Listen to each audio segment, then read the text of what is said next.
Hello. Hello. Oh. Live. Welcome to WUFO. I'm trying to get this Instagram portion. Oh, there we go. We're here on live on Instagram too. Yay. All right. Well, it looks like we're all set everywhere. Yep. All right. Invading on all the screens. Oh, wait a second. Oh. Oh, there we go. All right. So YouTube was giving me an error, but now there is no more error. There is no error. There is no error. Hi, Rachel. Welcome to WUFO. We are here and we are ready to roll. We have a cool stream planned for tonight. Yeah. Oh, hey, Courtney Block in Courtney. the chat.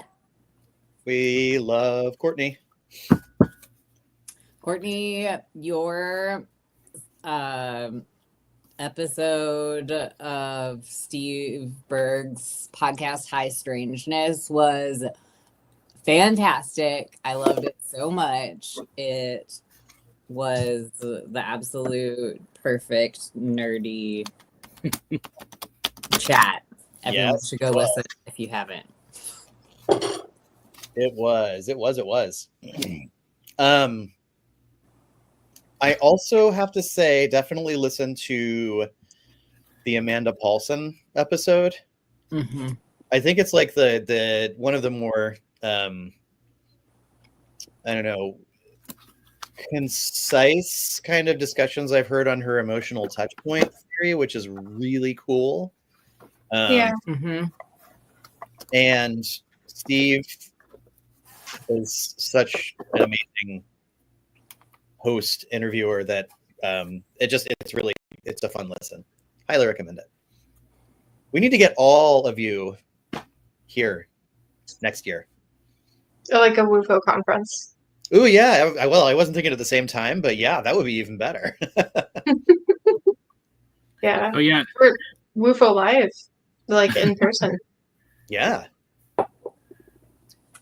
Yeah, we've never done like a WUFO like with a bunch of people. Well, the Philip experiment was close. When we did the AI Philip experiment, we had a bunch. Courtney was there for that. Yeah. Uh-huh. And AP Strange and John. Mm-hmm. So that would all be cool. Yay! Hi, Maureen. Oh yeah, and Amanda's documentary came out this week. Yeah. I watched that last night. That was. What is it? It changed its name. What's the new? I think so. What is it called? Isn't it? Lady of the Lake? Yeah, I think it's That's called the something. Oh, really? I thought it was something else when we saw it. But anyway, yeah, I haven't seen the new. Because we saw it a couple of years ago, or a year ago, or something. It's about a year ago. Yeah. Yeah. We were lucky enough to attend an actual screening with Amanda and the crew here in Seattle at the Egyptian Theater. Yeah. Which was really cool.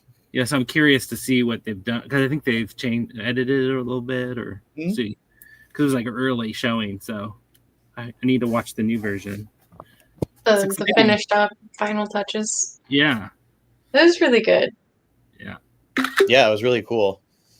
And fun to see like Jim Perry and some of the other familiar faces. I remember for a while Bex was talking about trying to do an underwater seance in Lake Crescent. Mm-hmm. Like go into the water and like with like a spirit box, and then have a way to communicate with us while she's down under the water in Lake Crescent. I feel like you wouldn't need a spirit box. Like yeah. The sound of water alone.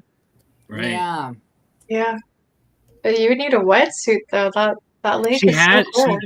She was doing that kind of stuff, like scuba or whatever. So she had all that.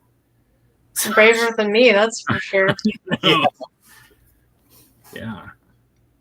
I'm not. Well, I've told you why I can't go in water overnight. Oh yeah. Do you want to share that story, or do you? I mean, I guess I could. Maybe I'll share a truncated, because it has to do with hagstones too. So like, this is back in gosh, that was back in like early college, I guess, and I lived in St. Augustine, Florida, still at the time, and I was basically like living at a friend's beach house for pretty much the whole summer. And we would go out at night and go swimming. And it was amazing because the beach we were on, there was all this bioluminescence in the water. So yeah, you move your arms around and it would be like these light trails and stuff. And I found a hagstone or holy stone or what have you. I think it was made of coral. And I was looking out to sea and I saw these entities, like these, I can't really describe, like these shapes, these like weird, enormous shapes coming in and out of the water through the stone. And well, to make a kind of a longer story short, I ended up making kind of a deal with whatever it is you make deals with in that regard, that whenever I looked through one of these, I'd see something, but in return, I can't go in like natural water sources that are over my head. I could go in a boat, or I could go in a swimming pool or something like that. But like, I can't actually physically go swimming in, or I'll lose that somehow. And so I've never tried it since then, because it's too cool to me to be able to see things through hagstones. And I still, for some reason, have that. I can't like communicate with them or describe them. It's literally, I can just like see stuff. That's it. And most of the time, other people who I'm like, oh, check this out, they can't see it either. So I don't know if there's something to it or not, but like, it's cool enough to me personally that I'm not willing to give that up. So I feel like that's an acceptable bargain. I love swimming in natural bodies of water so much. I actually was just about to say the exact opposite. I would not make that deal. Oh yeah. Yeah, that's the deal I made. So I don't know, like, I guess like but the only thing is, like, if I decide someday to go for a swim, then I guess the only thing that would happen would be I'd lose that I'd break that into the deal, and that would be it for me being able to see weird shit through hagstones. So I don't want to take that risk. That's just my personal. Also, we were talking, this is like this is wood. This is a wooden natural like hagstone of some kind. It's, I don't know, a hag log. I don't know, what do you call it? It still counts. Like, it would happen through weathering of water of some sort, right? I think so. But still touched by the elements. It must have grown around some sort of rock or irritant in a similar way to the way that hagstones form. Yeah. So. Well, it was also driftwood. I mean, it was so, you know, I didn't find it in the woods. I found it on the shore. So anyhow, interesting. That's my story. It's awesome. Yeah, I was a water baby growing up, and I had no fear going out into the Gulf and swimming way past where I could touch the bottom, and now I will not. So, but I don't get cool hagstone abilities, so I feel kind of like, you know, not quite a fair trade there. I know a guy. One of the ways I've been entertaining my brain weasels when I can't sleep is watching lots of videos of people living on like tiny floating homes and houseboats and canal boats and all of these cool like boat conversions. But I could not resist the temptation to just like jump off and go swimming. I would struggle. Not that I'm living in a houseboat yet. Someday. Wouldn't it be cool to just like pool our resources and just have a houseboat? Not very practical, though, I guess. What Only if if you could we move it. what if we bought an island and Yep. we could have like sustaining flotillas of like houseboats, and we could make it all like sustainable permaculture. Every now and then there's an island for sale for not that much money. I think there's a website that's only islands for sale. And of course, now I have to check.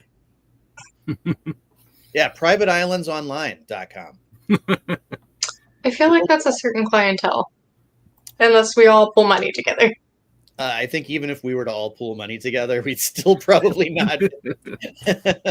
I have been learning a lot of things about how like we could form an LLC and buy property, and the worst thing that would happen if the LLC failed to make money, or we like didn't keep up the payments on that property, was that like the business would get foreclosed, but we would not get foreclosed, which is how rich people do their rich people shit. So Right. let's take the tools of the rich and use it for wicked, weird, wonderful kindness. I like it. Really thought you were going to say eat them. Yeah. I was actually going to say that, and then I thought about this, giant knife wielding person behind me, and then I thought I would angle for a kinder direction. Fair. Oh, let's see. Okay, so there's this island in Panama for $50,000. That's like the cheapest affordable one. We But can it get that in business loans tomorrow. Or Big Tancook Island in Nova Scotia. Mm. I hear their weather is similar. Blowfish Island in Panama. Is it surrounded by blowfish? I don't know. So I feel like that would be better than a moat almost. Oh, here we go. How can we pass up this beautiful island in Belize called Cockroach Bay? How much Just is where that I've one? always wanted to live. Cockroach Bay. It's a good deal. It is a good deal. Jeremy, did you have those wood roaches in Florida where they were like super long and kind of chunky and they'd fly at you? Oh, yeah. We called them palmetto bugs. Yeah, no, they were just cockroaches where I grew up. It's terrifying. They were just cockroaches, yeah, but like we call them palmetto bugs. I had an apartment once that had an infestation, and like you'd see them, like it was the kind of thing where like you'd turn on the lights and it would be like, oh no, and like It's better. hundreds of little and climb, like going into the walls. Yeah. There's like a forcible crunch if you ever stepped on one. Mm-hmm. Yeah, cockroaches are gross. I'm so glad we don't have them. It makes me think of I think it might be the last vignette on Creep Show. Oh yeah. With the guy with the phobia, like who's always cleaning things. Yes. Yeah, that was disgusting. Disgustingly wonderful. But I was looking at so this is back in the there's these people I think in Southeast Asia who are actually trying to develop sustainable food sources using cockroaches, which is not that strange. I mean, it's not strange an idea. It's not a strange idea. They're basically beetles, and people eat insects. That's just culturally done around the world. But because of that, like in the very early days, Garrett will probably remember this of like AI back before it was as evil as it is now, back when it was more fun. I was trying to get ChatGPT to write me a recipe for cockroach milk. Why do I feel like that's a thing? And it refused. It said it wouldn't do it because of like health and safety or some stupid thing. I don't know. That makes me think of, do you know about So part of the myth of jackalopes is that if you catch them, they like to bathe their bellies under the full moon, and if you catch them, you can milk them. And jackalope milk is supposed to have really excellent properties. No, I had no idea. I love that. I've never heard that. I've never heard that. Sustainable harvests, doesn't harm the animal. Just So- like full moon milking and send it on its way. So here's the deal: we're buying a houseboat, we're taking it to our private island, and we're starting a jackalope farm. Dairy. Yeah. Yep, absolutely. I mean, it could be a multi-business venture. Like we could have them for milk. I bet people would pay to have like jackalope sweaters. Like, there are Angora rabbits. I'm sure that a jackalope population could have some good fiber from their fur with cruelty-free. We get it from brushing them. Yeah. All of them. And jackalope milk also implies the existence of jackalope cheese and jackalope yogurt. So I can get behind all of that. Yeah. That would be the best salad. Very magical.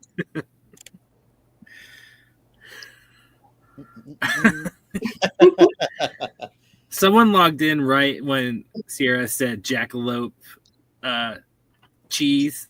I just wonder what they're thinking, like just to step into that conversation. Apparently, like what is going on? Sorry, Sarah. apparently, one of my friends joined the live stream right as I was doing my scatological show and tell from the Victory Museum a few times back.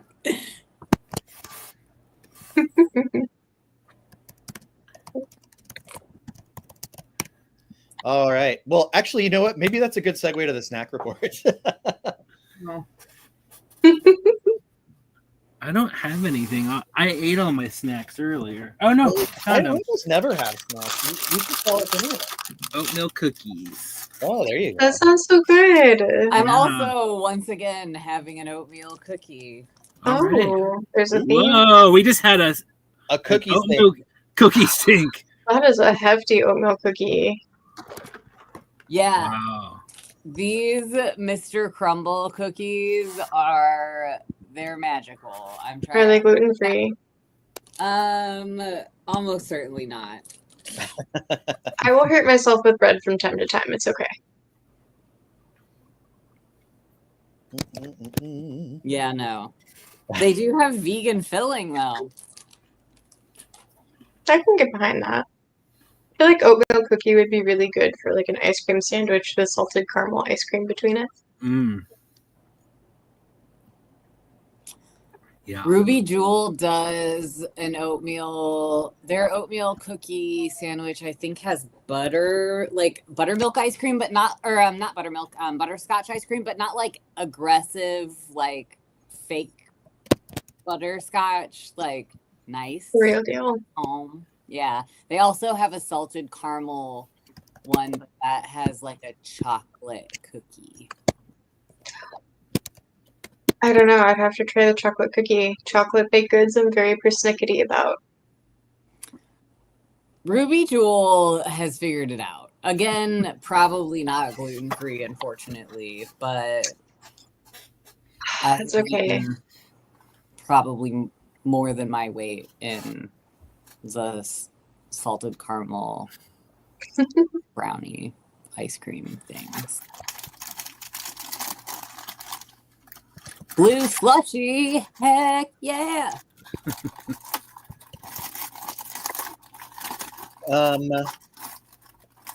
Emily, do you have a snack? Oh, I have chocolate covered raisins that I bought. So I guess that fits with our oatmeal theme. That counts. Yeah. Well, looks like a good ratio of chocolate to raisin. Yeah. they were out of the strawberries that I wanted. I did also pick up more edible glitter while I was at the store. So now I literally, last time we did this, I covered myself in super glue by accident. Now I'm covered in edible glitter of several varieties. At least it's not both at the same time, because that could be a pretty unpleasant situation. Or great, because the super glue would contain the glitter to a somewhat isolated location. It's a 50-50 shot on that, I think, whether that would be a nightmare or the ideal situation. Speaking of glitter, you guys were talking about, I don't know who brought it up, the drones that everyone's seeing in New Jersey has something to do with glitter, or some connection to glitter. Can anyone speak about this? Does anyone want to come as the authority figure? Or Kai is the expert on drone glitter. I mean, I read someone's Substack, so they're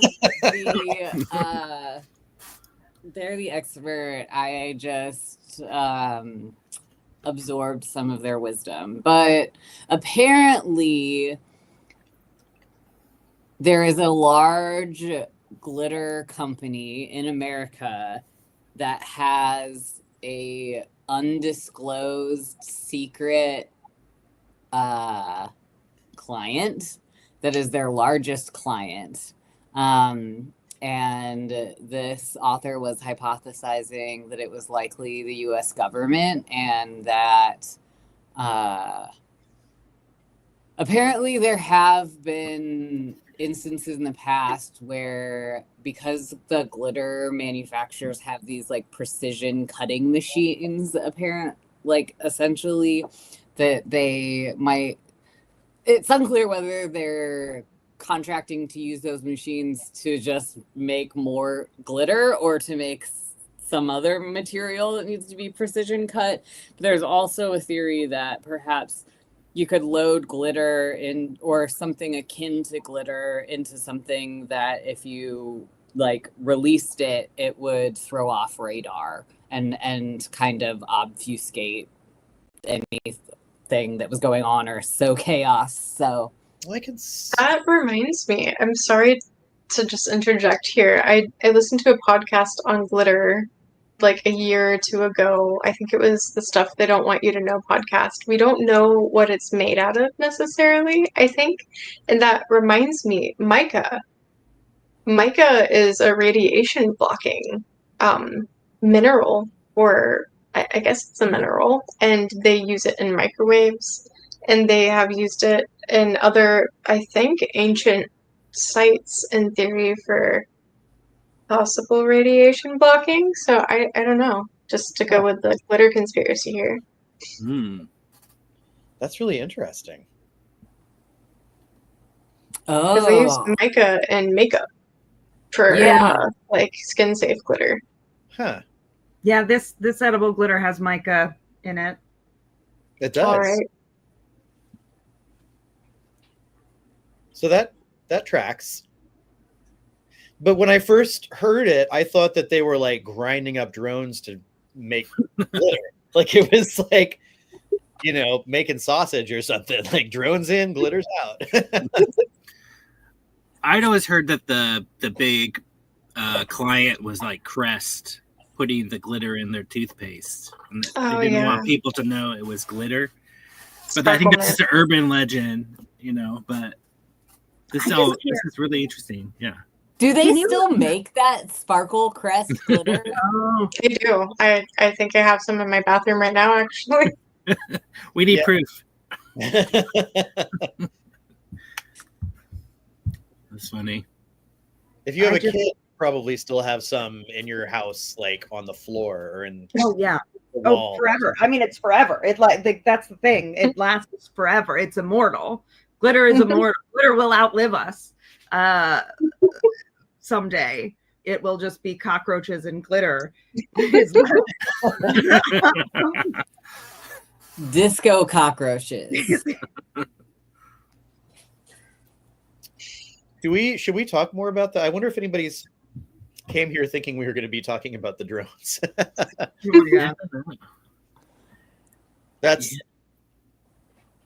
It's a little outside of our wheelhouse. Yeah. Yeah, I mean, I think Kai pretty much covered it earlier with the like different stages of like, oh, this is cool, and then oh wait, like, is this NHI? Are these UAP? Is it our government? Well, we would be shooting them down if we didn't know what they were, because this is America. We just shoot everything, and then wait, no, maybe we shouldn't be shooting randomly into the sky and possibly harming innocent bystanders. There's a lot of conspiracy with it, but I think that something interesting about it is, from what I've seen, if it's not CGI video, it looks like an electromagnetic ball around some of these things. And I feel like, in theory, just like when the mind is focused and you can shift your brainwaves to in mass affect like random number generators and such, I feel like if you got enough people to focus on manifesting a drone ball in the sky, you could probably do it. Should we do it? Should we? That's the ethics question behind this. Should we add to the chaos? Yeah, let's What add some. is that? Oh my goodness. Chaos This is is always. humble. I thought he wanted to come say hi. But...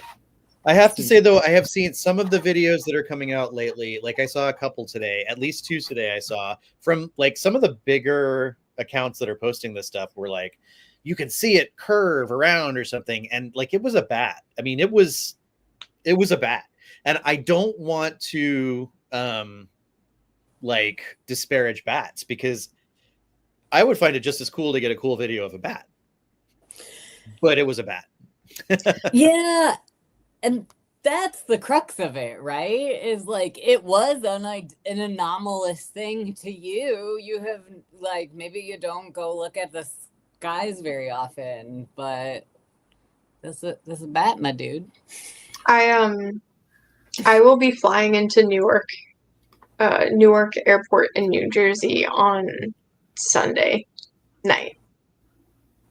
Ooh, So if I see anything firsthand, I'll keep y'all updated. Do you have a window seat? I have to fight a small child for it, but I plan on doing that, yes. A worthy mission. Yes. So should we try and manifest one that you'll see, or one in Ohio, so that Rachel finally sees one? We could try for Rachel. I'll be in Ohio too, starting on Sunday. Ooh, interesting.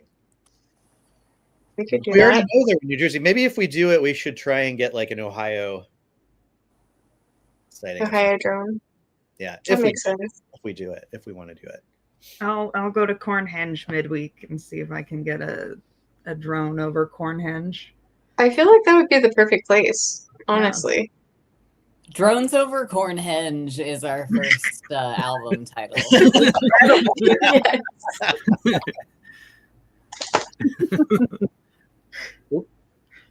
Yes.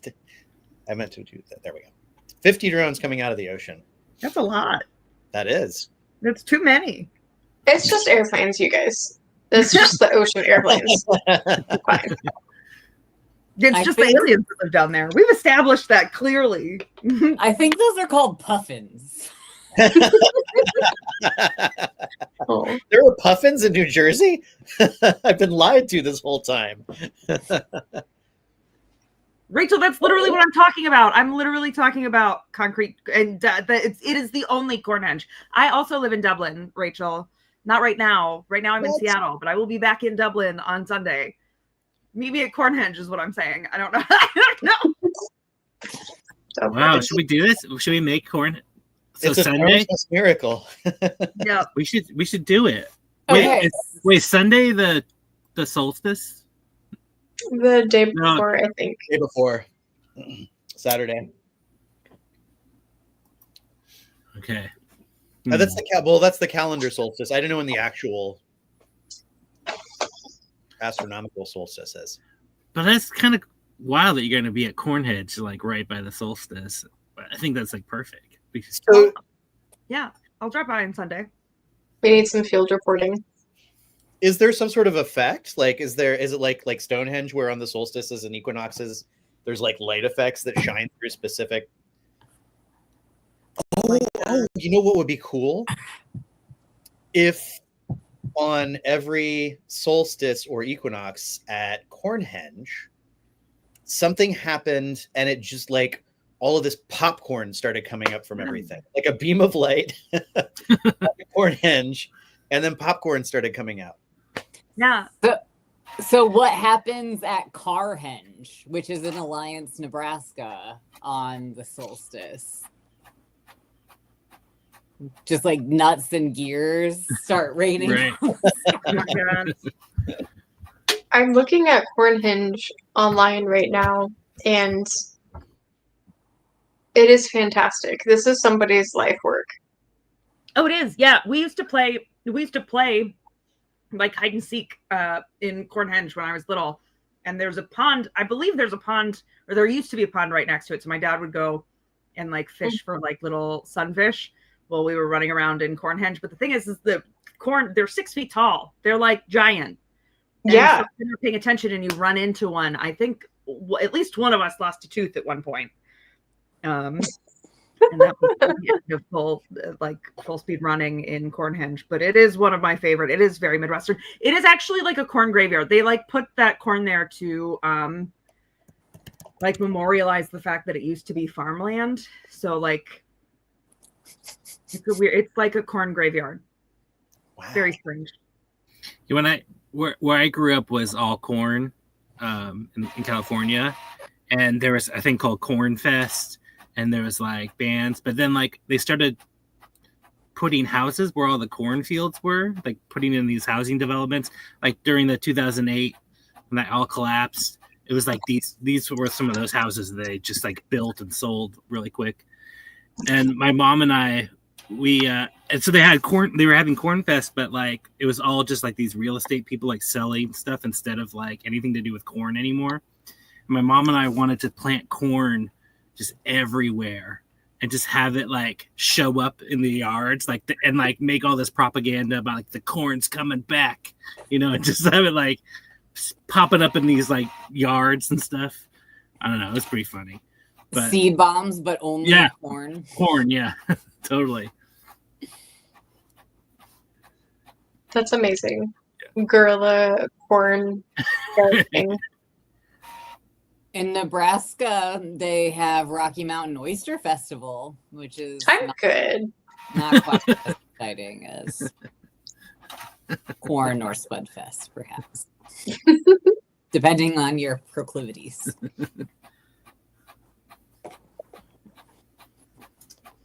Well, we have so much fun coming up in a little bit. Yeah, should we talk a little bit about? We haven't introduced Sierra really yet. That's true. This is Sierra. Sarah, you want to say hi? Hello, that is me. I'm Sierra. Thank you for allowing me to guest this evening. Totally. Can we launch into that? I guess. Let's see. I was just gonna bring. So, I just think this is a weird story.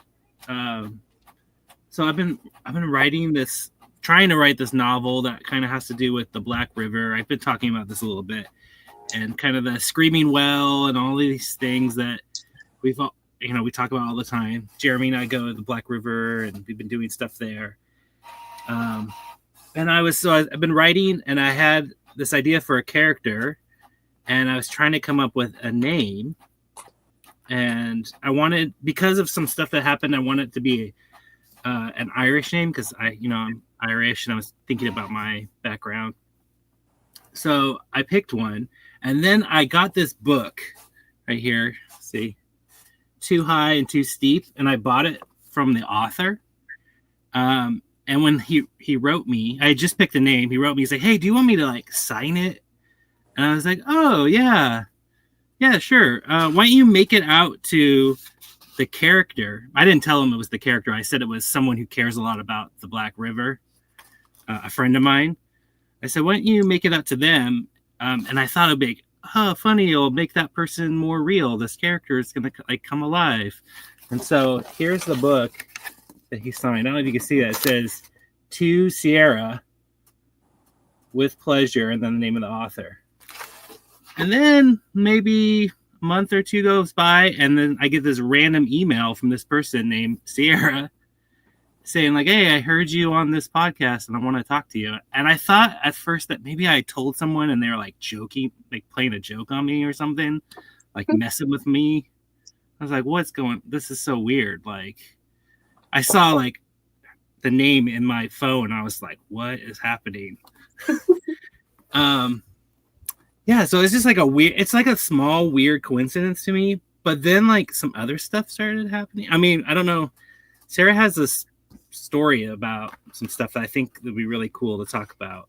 But we went we'll talk you should tell that story, how much of it you want.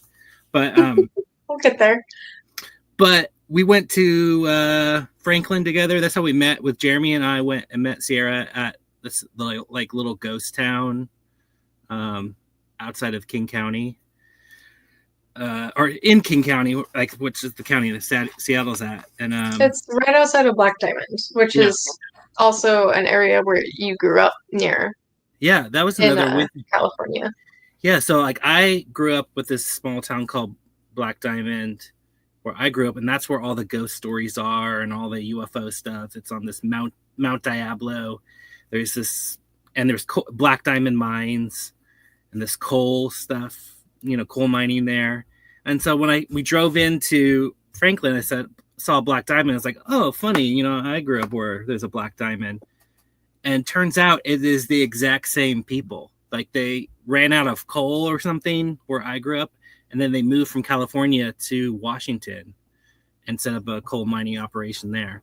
And that's just bizarre. It's like the same people. To me, that's super strange. Yeah. What was the town again that you grew up in, Garrett? I lived in a town called Knightson, Brentwood, Antioch, kind of by Mount Diablo. Yeah, and the name of there was a ghost town in Black Diamond. I think it's called Nortonville. Yeah, Nortonville. Right. It's right by there. And I mean, that's where the people from Black Diamond, Washington came up from. Yeah, like you didn't tell me any of this either until after I met up with you and Jeremy. You're like, I didn't want to say anything beforehand, but afterwards, like you brought up all of this synchronicity, and it was really interesting. Oh but yeah. I didn't tell you the name thing because I didn't want to freak. I'm like, oh, I wrote about a character that has your name, and that's because it's weird, but it was kind of weird. I mean, it's weird to me that like it happened in proximity, so close, and then there's something that happened to you that is kind of something that I wrote about. So that is also weird. So I don't know what that. I still don't know if that means anything. It was just strange to me. Yeah, I feel like there is a lot of overlap in some way with these characters, like the Black River also being a very liminal space in itself, considering it doesn't exist anymore and it ceased to exist in just one day, and the Green River being connected to it in some way as well, which also winds through Franklin. The mirror aspect of things too was interesting. I know we met up this weekend in Port Gamble, and we're talking about, well, you had kind of asked me more about my story that I hadn't really spoken about very much with you. And there's a large part of it that involves a mirror. And there's a state of mind that I was in with this mirror as a young person where I truly believe I saw an entity manifest within it and attached to me. Very fun stuff coming through this mirror. and thus set off a very large chain of events throughout my youth and young adulthood. And you hadn't mentioned anything about it until after I finished explaining my very condensed version of strange events in my life. And then you said that you had also written about a mirror in your book, I believe, with something also manifesting or an entity in it as well, and your character painted it black. Yeah, to they got scared by some. I mean, it's in notes. I haven't written this part yet, but that is something that's going to happen. Is that something happens in a mirror and they get scared, so they paint it black so they don't have to see in the mirror anymore. Yeah. So when you started talking about mirrors, to me are a big thing that I'm fascinated by, and that's based on some. Bex used to paint mirrors black so she could scry in them specifically. So that's why I was wanting, one of the reasons why I was wanting to do this. But so when you started talking about that, I was like, what? You know, it's just so like this thing happened to you, and then I don't know. That's so it's so strange to me. I don't know. Yeah, I don't know if it means anything, but it's just a weird sync, I think. Mirrors are a very powerful magical tool, in my opinion, and I didn't necessarily believe that what I was experiencing was real at the time, and that's why I was kind of careless with it and ended up with a quite hefty spirit attachment for a while. But there's been more weird synchronicities around them. There's this woman I had an angel reading done by when I was about 13 as a very strange gift, Christmas present from my great aunt. And the angel reading I have on tape somewhere, and I came across it again trying to figure out how to record analog for like EVP stuff. And when I was traveling out on the road, I ran into somebody in the middle of nowhere, Montana, who also had an angel reading done by this woman. And it was so weird to have it be the same person that I sat with when I was 13. So I took that as a sign. And then pulling this tape out and not realizing I still had it also maybe a year ago around this time, I'm like, okay, I need to find her and get her information and have a reading with her. So I did. And she brought up mirrors out of nowhere and how they are supposed to be a tool for me to use to receive messages and divine things and communicate with. And I listened to her and adamantly was like, I hear you, and also that terrifies the daylights out of me. I don't want to do that because of my experience with mirrors before. And she's like, okay, what I'm getting for you is you need to repurpose them. Like, that was an experience you had, but now it's time for you to reclaim them and reuse, like, turn them into something you can use for good. So I've been considering that more now, along the lines of like understanding what attachments could be or might be, what poltergeist activity could be or might be based on not only my own subconscious or my own parts splitting from self. You know, there is a trope of the young prepubescent preteen girl being affected by poltergeist activity for reasons, but I don't know. There's a lot in it that fascinates me at this point, and I feel like it would be interesting to experiment with them again in a more positive light and with a more playful stance now, and with much better boundaries. You were saying something. I don't know if you want to talk about this. Some idea with magnets or something that you were thinking of. Yeah. I don't know if this is proprietary. No, not at all. I was talking with Jim from Euphomet, and he had heard part of my story. We were talking about it, and he was very interested in me recreating or attempting to use a mirror again for the first time, or any sort of divination or channeling. And he asked if he could be there for it, for my trial, and I said I would think about it. I feel like I'm almost ready to do it. It's still a little scary, but part of me wants to see if I could create something that has enough EMF output that you can detect it on an EMF meter to see if that would influence the ability to slip into an altered state a bit more. I know that EMF is supposed to make an impact on the body to possibly recreate the feeling of hauntings or an altered state. But I think maybe it could open the doorway instead of it faking a doorway, if that makes sense. Mm-hmm. And I kind of want to test that out. Like that's kind of the jam that I've been on and wanting to figure out more is like, what is the research and what is the science behind altered states? It's not just disassociation.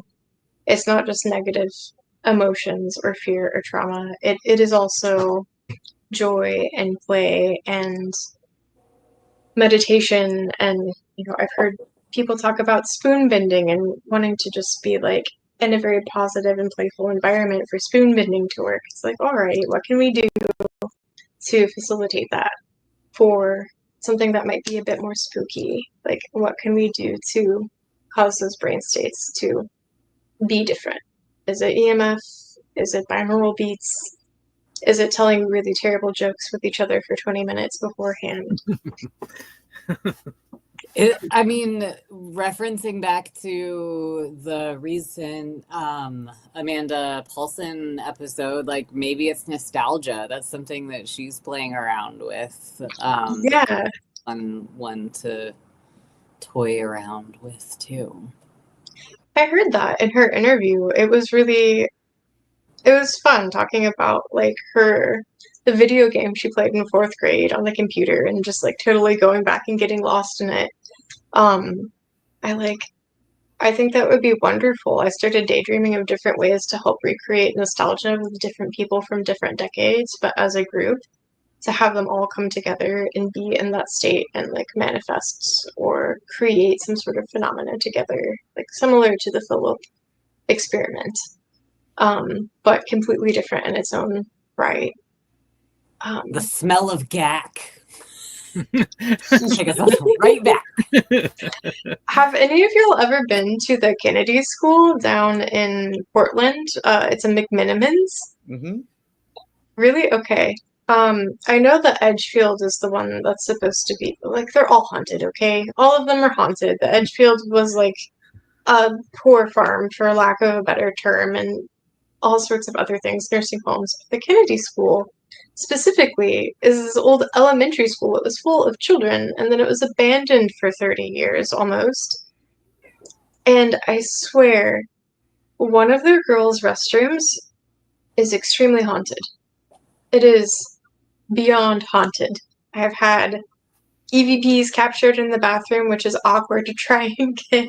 Let me tell you, trying to investigate a bathroom while no one's coming in is kind of hard. But I feel like going to a place that has an air like that, where it's been like a primary school for children, and like staying there and getting a group of people together to like recreate nostalgia or something for like a weekend weird paranormal trip or something, like things like that seem of interest. You know what I was just, if I could, before it leaves my brain, which is very possible, is I'm envisioning like Emily's improv exercises as being a component of this, right? Of getting like that improv kind of vibe going like prior to it to even intensify it. And then CJ had this as well.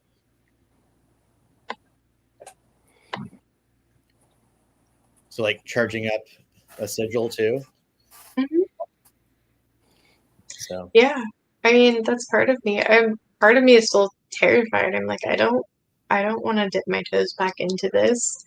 It took me so long to get rid of whatever negative thing was around, and I'm still trying to reconcile what it was. But using sigils or like blessings or protective mechanisms on backs of mirrors or whatever else, like, I am open to suggestion.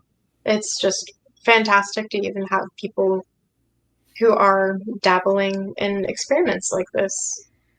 So Yeah, and you originally wrote because you were asking me about like the Philip experiment, because I think I had talked about that with Jim, and I think you had just read Conjuring Up Philip, and you were I think sounded like you're curious to try to recreate some of the stuff they're doing in order.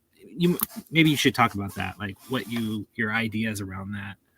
Yeah, so the Philip experiment was referred to me. I got sent the PDF by my friend Tim.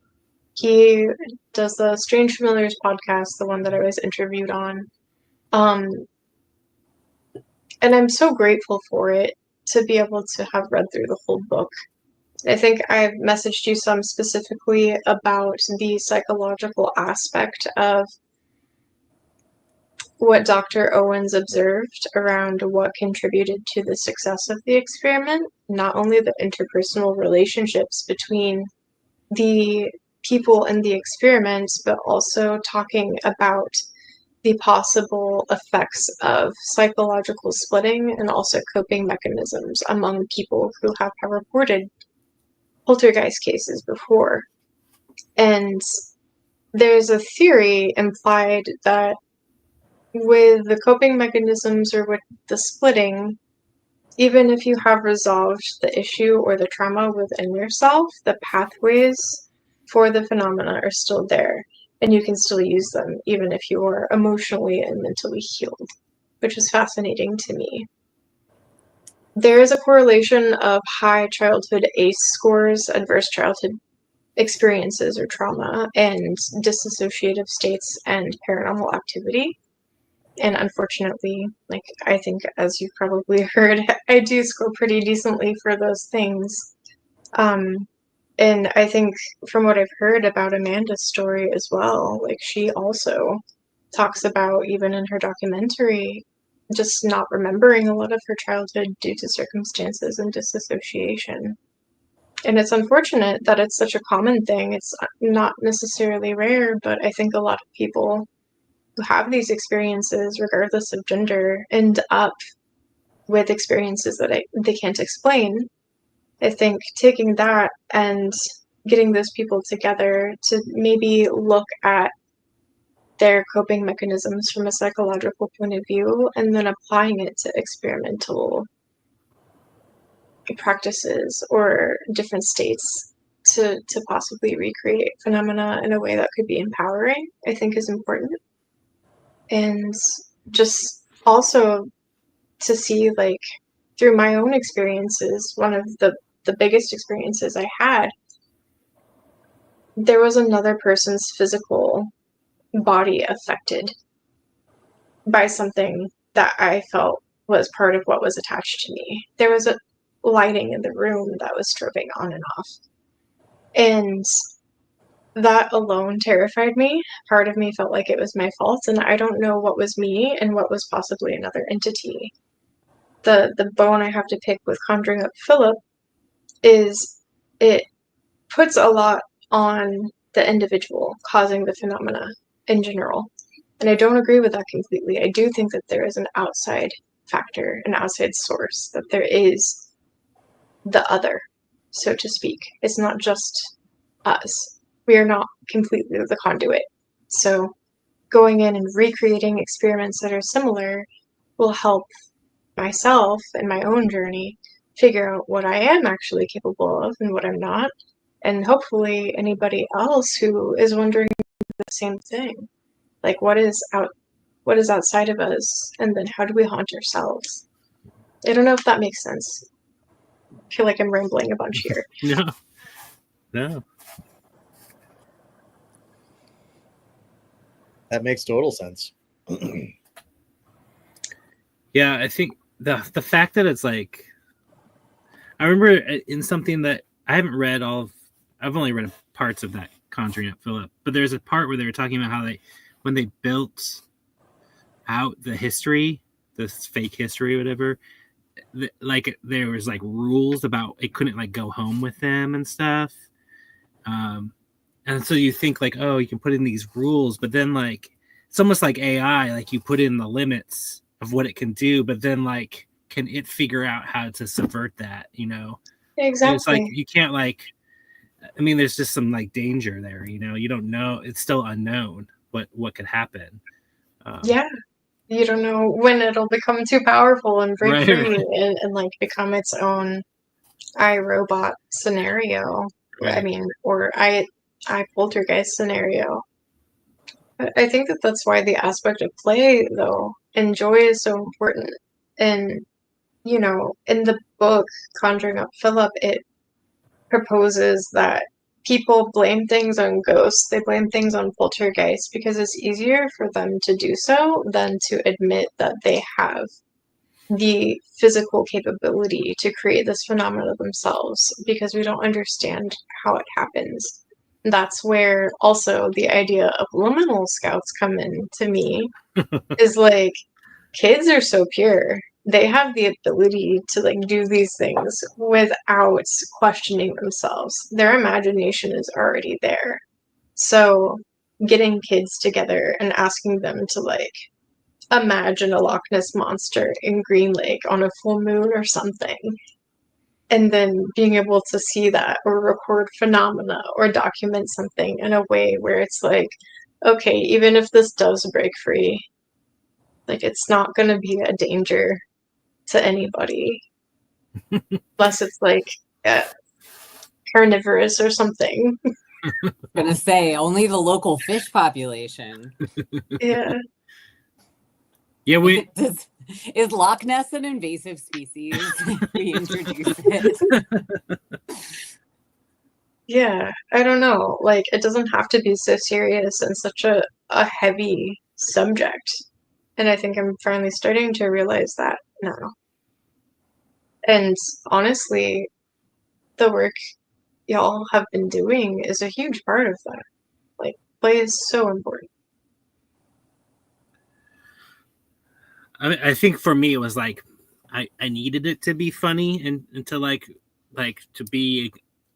I remember I was driving with Amber once, my wife Amber, and we were talking about this, and she's like, "You just like to be scared." I'm like, "No, I do not."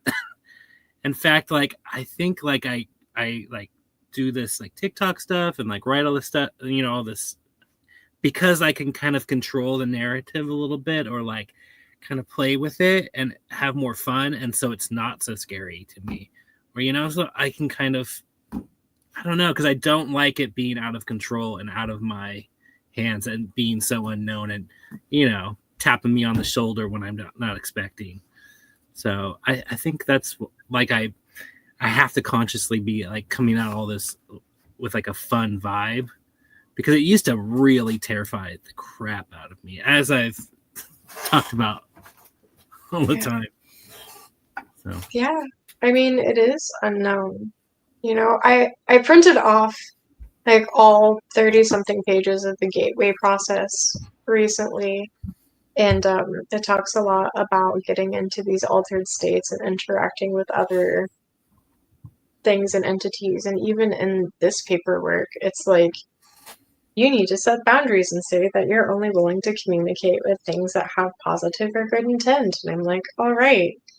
They're even addressing this in something that's for like remote viewing or astral travel and exploration. Like, that's just something I think we've been wanting to do for hundreds, if not thousands of years, is set those boundaries.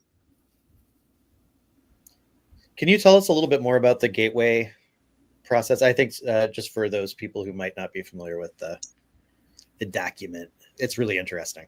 Yeah, the gateway process is amazing. For people who don't know, the gateway process is a declassified CIA document that came forth from Robert Monroe's work with the CIA on remote viewing. Robert Monroe founded the Monroe Institute, He originally was a gentleman who worked in radio, and he started having spontaneous out-of-body experiences and lucid dreams, and he did not know why they were happening. And he started to experiment some with these states after not knowing what to do with himself, not getting a lot of sleep, and eventually ended up developing binaural beats, or like the foundation for that, and learning how to develop different brainwave states based on radio wave frequencies that ended up facilitating remote viewing and out-of-body experiences that the CIA were super interested in, I believe, during the Cold War. And it's really fascinating, the stuff that they explored and got to witness and see and experience in these states. And the gateway process, the first time I ever read it, I was out away for the weekend in a cabin, and I remember just weeping for a day, because it takes principles of hypnosis and, again, brainwave states and the physiology of our bodies and theoretical physics, not in like a weird new age way, but like actual theoretical physics, and applies them to kind of be like the peanut butter and jelly to a lot of metaphysical beliefs. And I had some faith in those metaphysical beliefs for a while based on my own experiences, but to have a document that had a little bit more meat to it that I feel like I could trust somewhat more was a really amazing thing. I think that's what I am probably going to write about next, just to make it more digestible for people.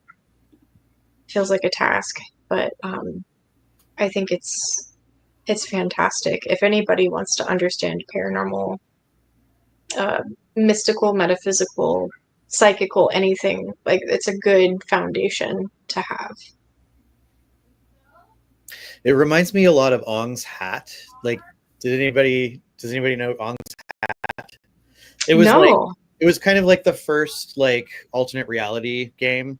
I was like, this was back when I was working at Amazon at the time, so it must have been 99 or something like that. And this guy like basically had this site called Incunabulum or Incunabula or something like that, where he talked about this town called Ong's Hat in New Jersey, where this group of like scientists and thinkers and meditators were coming together to in this they actually they built this device called the egg, but they could use it to like bend space and time kind of, and so they kind of disappeared and the town may have disappeared. It was this very like convincing back then, because this is the internet in 1999. Like, there's nothing out there that you could use to do research to find out this wasn't real. And it kept going. Eventually it came out, he came out and said, like, look, this is, this was kind of a fictional game that I was creating to play with some friends. And, we just kept going with it, and people got into it and glommed onto it. And there are still people out there who believe that he's lying, that he's just saying that so that people won't look too deeply into the actual Ong's Hat. And the materials he were using, or that he came up with, were like very similar to the Gateway document. I don't know if he knew about it or not, but he's on Blue Sky. He's a nice guy. Like, I don't know, like, he knows, like, I think he knows AP Strange and like a few other people like that. It was really, really interesting. And I just got the New Jersey connection just then. Oh, interesting. Yeah. I've seen people mention that New Jersey is where War of the Worlds was also taking place. Oh, yeah. Yeah, something like that. They moved their temple piece by piece over there. It's kind of like, it was like early clues, Garrett. That's interesting. You just didn't, you never, it was very convincing. So It's worth digging into. It's really cool. Yeah, there's a lot, like, what lies behind the stars. Just want to take a peek under the curtain and see.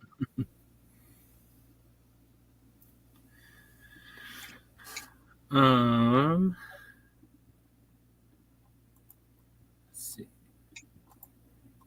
I had some video. I don't know if we want to show this in here. Just of when we went to Franklin. Yeah. Do you want to talk about Franklin and why you're drawn to that spot or anything? Honestly, I'm still trying to figure out why I love it so much. I found it by accident. It is a neat little ghost town, and a lot of people go to ghost towns thinking that there will still be like structures or relics. This place is basically like overgrown in blackberries and down to foundations. If you're lucky, there are abandoned mines. Franklin was home to one of the I think it was the third worst mining disaster in the state of Washington. It was really interesting. It was a company town run by Palmer Coking Company. And after they moved up from Northern California, Nortonville to Franklin to mine, a lot of the miners went on strike. And the company brought in strike breakers, people of color, to basically work for lower wages and break the strike. There ended up being a skirmish, and I think like over 16 people died in the skirmish. Unfortunately, the strike did end up being broken, and after that, it became one of the first integrated towns in all of America, actually. This was long before other cities and areas were having people of color and white people working together side by side and schooling and living together out in such a rural area. But that was the result of the skirmish. There was a lot of violence, unfortunately, that happened, and I think that contributes to it being possibly a haunted area. There's also a mining disaster, the third worst in Washington, where there was a fire. It was supposed to have been an accident, but I think people figured out that it was intentional. That killed over 30 miners within one of the mines. And a lot of people that you guys were with me on the walkthrough of Franklin, their houses were just meters in front of where the mines were, where they were working. So you knew, like, if your husband or your son was in a mine and was going through an accident or possibly trapped or dying, which is also devastating. On the other side of where a lot of the mining facilities were and the houses, there's a cemetery where a lot of these folks are buried, and they've had a few community cleanup projects through the 80s and 90s from, I think it's the Green River Community College. And the land that the cemetery is on is owned by the State Parks Department. When I first discovered Franklin, it was very overgrown, of course, blackberries taking everything over, but there were headstones still there. And people would go and explore the cemetery. And the second time I returned, it was even more overgrown, and I couldn't find a lot of the headstones. And I thought maybe they had just been grown over. I went to the Black Diamond Museum because Black Diamond sort of rules over Franklin, and got in contact with somebody that I've now become friends with. His name is Zach, and he is a wonderful historian and knows a lot about the area, and let me know that the State Parks Department actually went into the cemetery at Franklin and removed almost all of the headstones without giving notice to anybody. And they haven't been seen since, and it's been several years now. So they're not cleaning up the cemetery area, and Zach has recently put forth an FOIA for where they are and what they're doing with them. We did a cleanup a few weekends ago and went and cut a lot of blackberries and some of the English ivy down, but there are over 40 people buried in the cemetery. It's a really interesting historical site. I feel like the state might not just want to foot the bill for keeping the cemetery clean or tidy or not covered in blackberries, which I understand, but it feels personally disrespectful to the people that are there and the history. So there's just something to it. I grew up with older generations. You go in the Black Diamond Museum and I see objects and items in there from an era that I see reflected when I would go visit my great grandmother's house. I feel like a connection to these people, even though none of them are my direct ancestors necessarily or family members. I don't know. It's kind of hard to see these things and figure out how to make them relevant for people coming into the area or people who don't have any history there. But it's something I've been pondering on how to do and how to get people more involved. But it is a neat place, and the Green River is really cool too. So that's my feelings on Franklin. So I have these videos. I don't think so. There is a video that I've posted like on Instagram when we went to the cemetery part and we brought the Florophone, the plant talker, and it started saying your name a bunch, which was really weird. I don't have that video. I just threw these little videos together of Zach, your friend Zach, showing us around. So I was gonna play them real quick. It's not that long.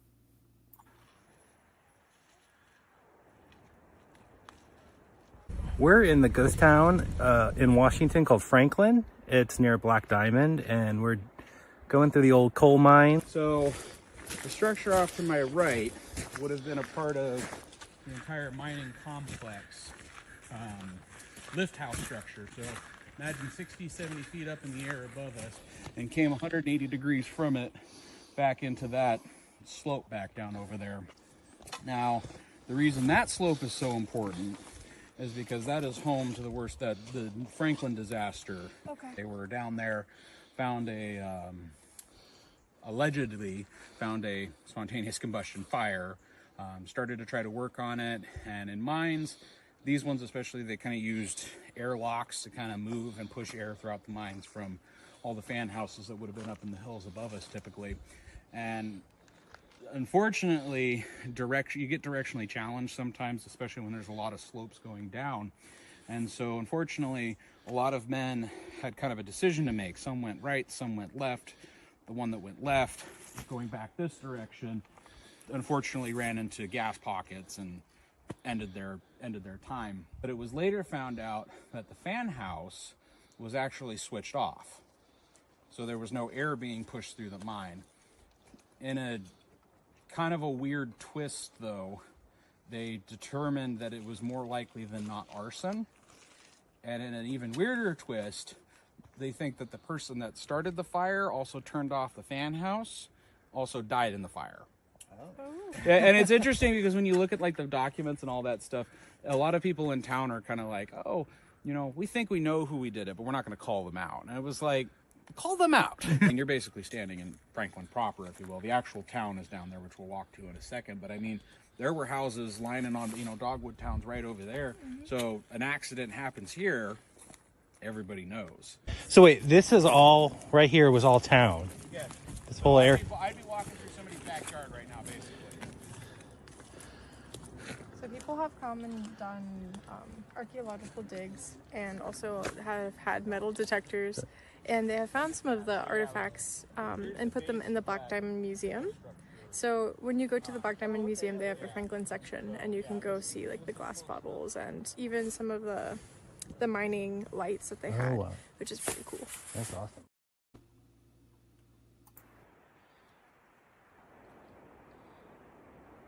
If you sit on this, he says it's the forest throne because if you sit up there, you're the king of the forest. Do you want to go do it? Yeah. Okay.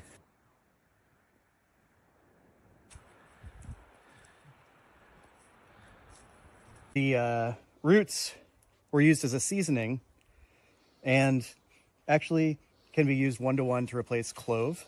And so you can actually smell clove in the roots. It's a little mixed with mud on this one because they're not cleaned off.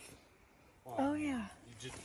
Anybody else want to smell Hey, it? can I give it a sniff? Yeah, give it a sniff. Let's sniff it up. And it's Yeah.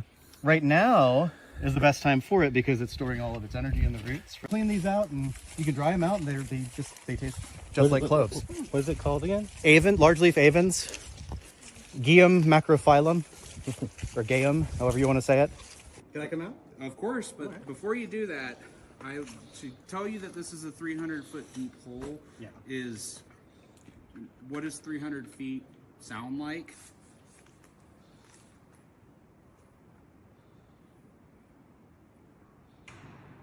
Nice. 7 or 8 seconds. Yeah. That's a time for you to make peace with whatever peace you need to make. Yeah. It's enough to say out loud shit. All right, here we go. Ready? Yeah.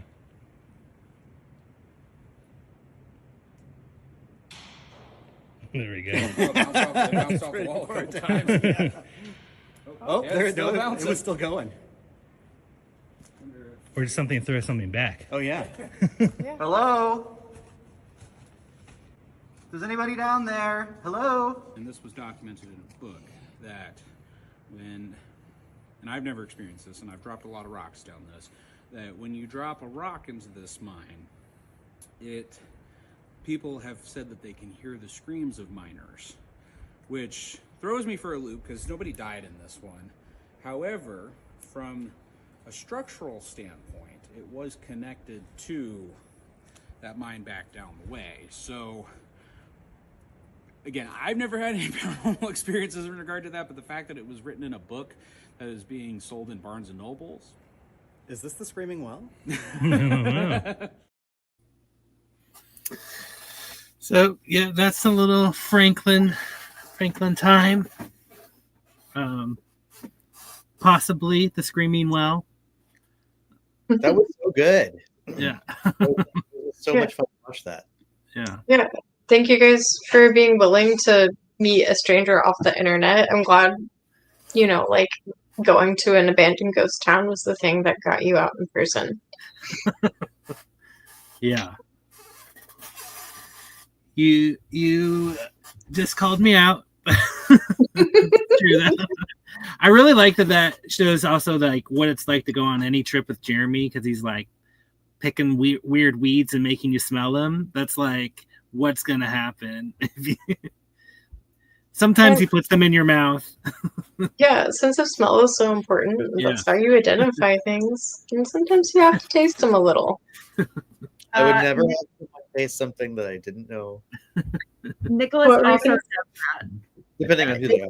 If you go out with Nicholas and Jeremy, it's like twice the fun because Nicholas picks things up and he's like, "This is lemongrass," and then I'm like, "Oh God!" And then I have to pay attention to both of them at the same time because sometimes they find different plants at the same time. And you're like, "So many. How did I not know any of this?" Oh God! I love that. Every That's man needs an apprentice. So I'm his apprentice. Yeah. I'm glad you guys enjoyed your time out there. But, I mean, I still think like the whole looping from Garrett's origins of Northern California and like some of the crossover just with the book and everything else is really interesting. Mm-hmm. Yeah, it is kind of it's connected too because the rivers. I think we determined. I need to look more, but I think the Green River is like right there, which eventually connects into like Duwamish, Black River, and all of that too. So it's like all related. All those rivers all like touch each other. And also the coal thing is really interesting to me because the other character I made, there's a character named Sierra and a character named Cole. And I hadn't put together until yesterday when we were talking the actual coal aspect, because there's also coal all around the Black River riparian forest. There's all these mines there. So, I think there's like a mine road right there. What do you know? Jeremy, do you remember there's like a road that's named after a mine. Oh right yeah, now. yeah. Oof, I forget what it's called. So I'm curious if there's some kind of coal. You know, I think there's a coal connection just because of like digging into the ground. I think, in my point of view, kind of disturbs some of the natural entities that are there. So I think that there may be some relationship to that. So I'm just curious. It's, you know, weird connections, I think. Yeah. You and I were talking, I think, last night about like, I think the next step is probably for y'all to take me to the Black River Yeah. and just like get all the crosshairs tangled up and see what happens. Yeah, Like I what think we got phenomena. to cross the streams. I think that usually works out well, right? And you just like, yeah, Yeah, that would be fun.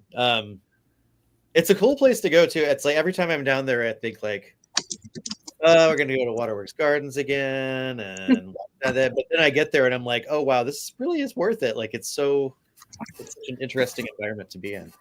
You come too. Yeah, just let me know. I'll head up there. Yeah. Yeah. I feel like the only thing that we need now in Franklin is oranges. yeah. What's the connection with the oranges? I don't know. That'll be the sign. Yeah, we got to figure out what that. Yeah. Did you guys want to talk about the show that y'all went to and that I ran into Emily at too? Yeah. Yeah. Yeah, how was your massive seance? It was It great. was good. Yeah, it was fun.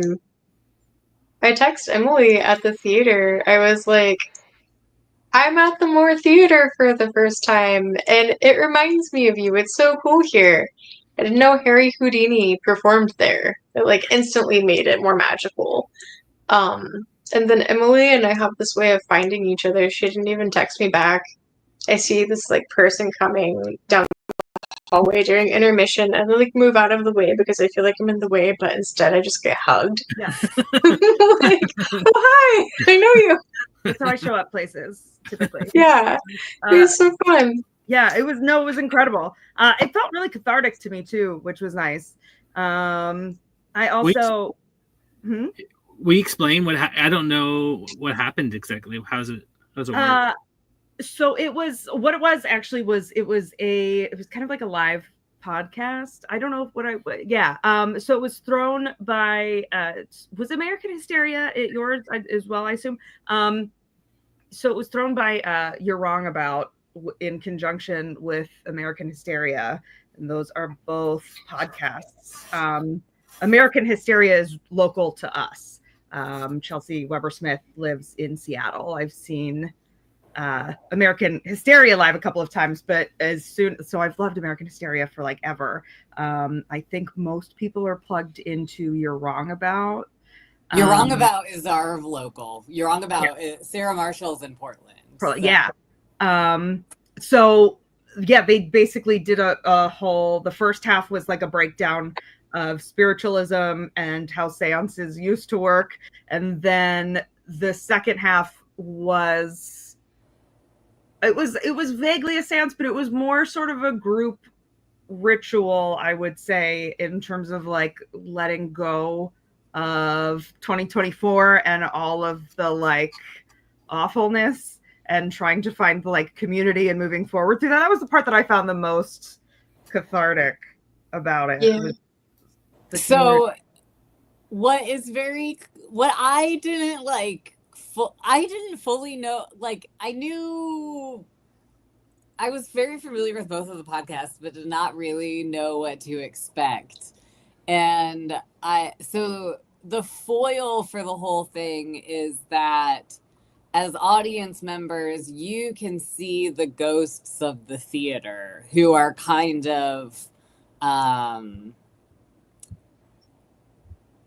interacting with the audience, but the two podcast hosts like can't see them but can see like some of the effects of them, which was cute. And the cast of folks that they had kind of as the ghost cast was fantastic. I think it was like a burlesque troupe and some other performers, but it was just very like queer and fun and nerdy. So nerdy. Yeah. Way nerdier than I expected, actually. Yeah.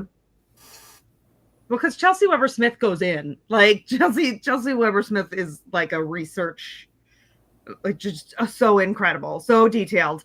I had not known before then that spiritualism predates Seattle. Spiritualism was started probably like 2-3 years before Seattle was like there was even anybody. I mean, there were indigenous people in Seattle, don't get me wrong there, but before any of the white people showed up and decided that they were going to be Seattle, spiritualism existed first, which is just really interesting to me. That sisters. Yeah, the Flex Sisters. Yeah. Mm-hmm. Yep. By teenage girls. And I think we should bring spiritualism as a movement back in some capacity, because it was basically just teenage girls using old dead white men to push for like gay and feminist rights. And it's like, let's do it again. Let's go back. Yeah. There's an aspect to that too, where it's like, you know, there are so many people literally holding seances, trying to communicate with the dead, whether it was a farce or whether it was a true, genuine effort back then. And we don't actually hear about a lot of cases of possession and poltergeist then. We actually hear about the lack of it. So maybe it's not the worst thing to dabble in, actually. We should just bring back spiritualism. Why not? Why Yeah. not?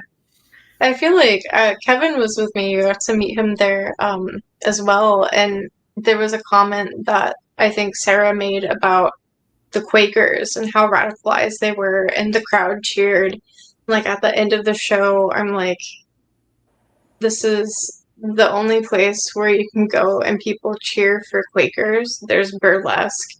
And like the quote of the evening was, "It's not gay if it's ghosts." So it's like quite the variety show. So good. Also, it made me laugh because I accidentally convinced someone that lives in the building that I work at that I'm a Quaker, because sometimes when I can't hear, I just nod at things. And he's a Quaker, and he asked me if I was at a meeting because he thought he saw me, and I was just nodding along. And then he started asking me things about being a Quaker, and I was like, no, I'm too deep in now. I can't remember. Oh, so now this man thinks I'm a Quaker, and every once in a while I'm like, that's not a problem. That's fine. Could be worse. Your secret Quaker identity. Yeah. Will you commit so hard that you will actually go? You know Like, what? If I knew where a Quaker meeting was, I might. Maybe. You gotta report back. I've actually wondered like the relationship between WUFO and Quakers before, and also we both got oatmeal cookies, and those have Quaker oats. Yeah. So I'm wondering if there's something going on with that. There's a Quaker meeting in the U district that I've been to. You got the Quaker hookup. Yeah, so I know a guy. We should go. We should go. Go hang out with the Quakers. No, it was actually it's a nice community, and like it was well worth. Do you know what happens there? What they do? I don't know that much, but isn't there something about just like sitting and if someone feels moved to speak? Yeah.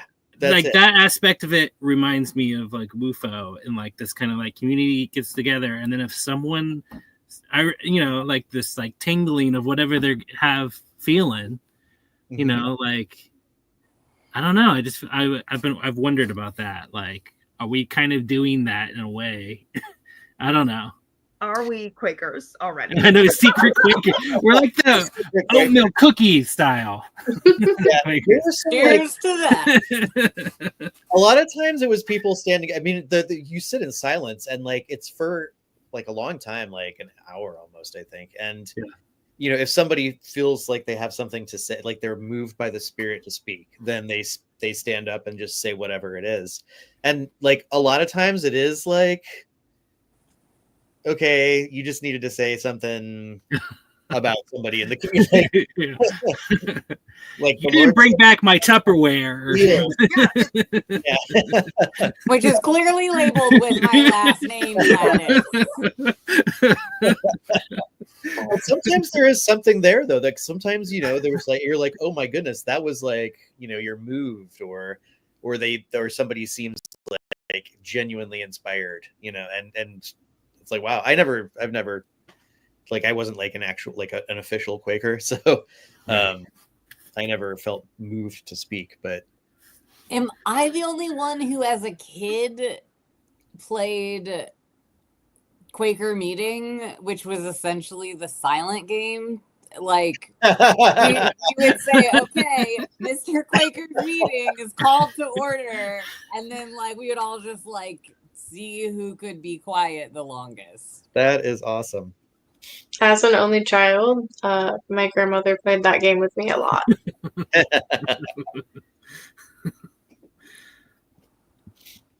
Huh. Don't think I ever won.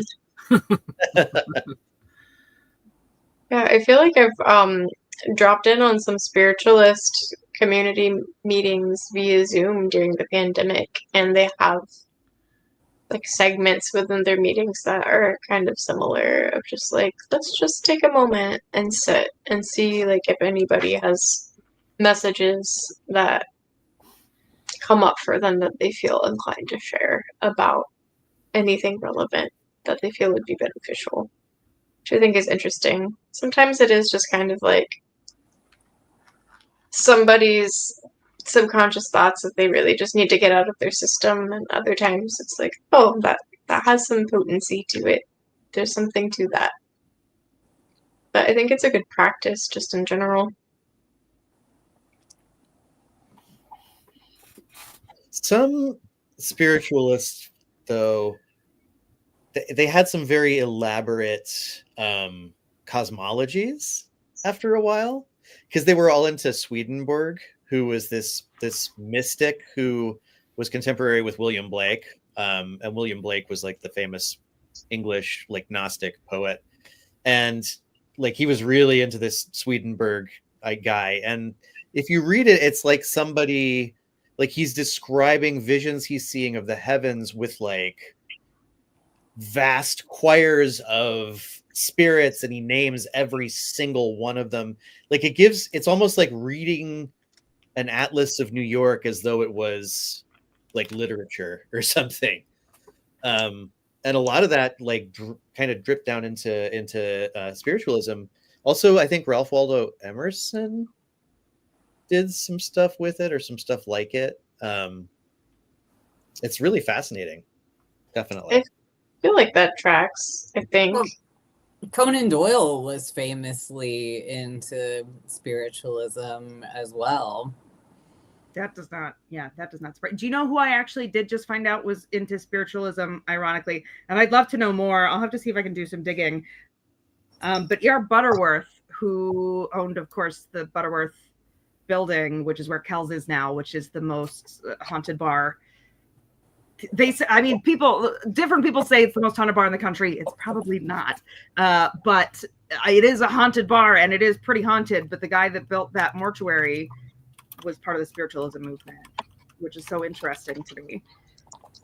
And, you know, at the end of his life, he died shortly after the Spanish flu, but then he was like, during the Spanish flu, he was like, yeah, bring those bodies in. Doesn't matter if they're dead. Toss them out a window.